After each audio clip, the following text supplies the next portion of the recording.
1699 में बैसाखी के दिन जब खालसा पंथ की स्थापना हुई, तब अजीत सिंह मात्र 12 वर्ष के थे। उन्होंने अपने पिता के साथ खालसा की मर्यादा और सिद्धांतों को आत्मसात किया। आनंदपुर साहिब पर पहाड़ी राजाओं और मुगल सेना ने कई बार हमला किया। अजीत सिंह ने इन हमलों में वीरता दिखाई। 1704 में आनंदपुर साहिब का लंबा घेरा पड़ा। अंततः शर्तों के साथ किला खाली करने का निर्णय लिया गया, लेकिन यह धोखा साबित हुआ। सरसा नदी पार करते समय परिवार बिखर गया। बड़े साहिबजादे अपने पिता के साथ रह गए। इसके बाद चमकौर के किले में मुगल सेना ने घेर लिया। सेना की संख्या हजारों में थी, जबकि सिख बहुत कम थे। इस युद्ध में अजीत सिंह ने अपने पिता से रणभूमि में जाने की अनुमति मांगी। वे लगभग 18 वर्ष के थे। उन्होंने युद्ध भूमि में अद्भुत वीरता दिखाई और कई दुश्मनों को परास्त किया। अंततः वे शहीद हो गए। उनके बाद जुझार सिंह, जिनकी उम्र लगभग 14 वर्ष थी, ने भी युद्ध में जाने की अनुमति ली।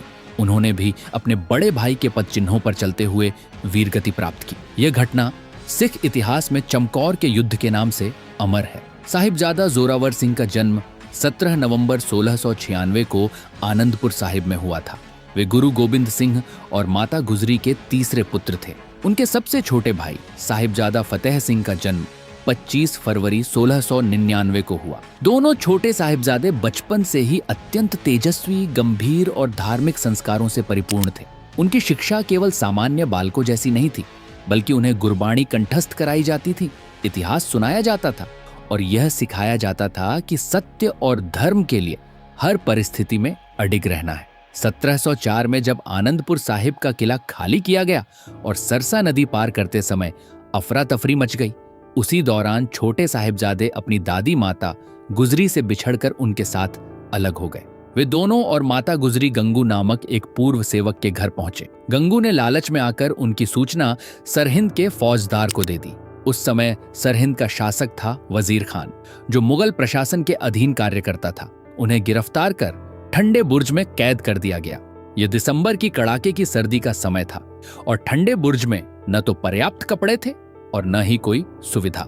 अगले दिन उन्हें दरबार में पेश किया गया।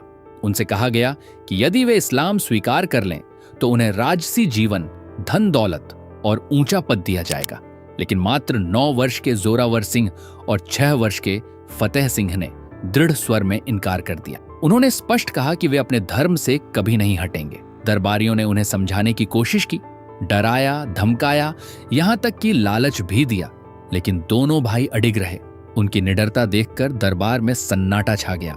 वजीर खान ने क्रोधित होकर उन्हें दीवार में जिंदा चिनवाने का आदेश दिया।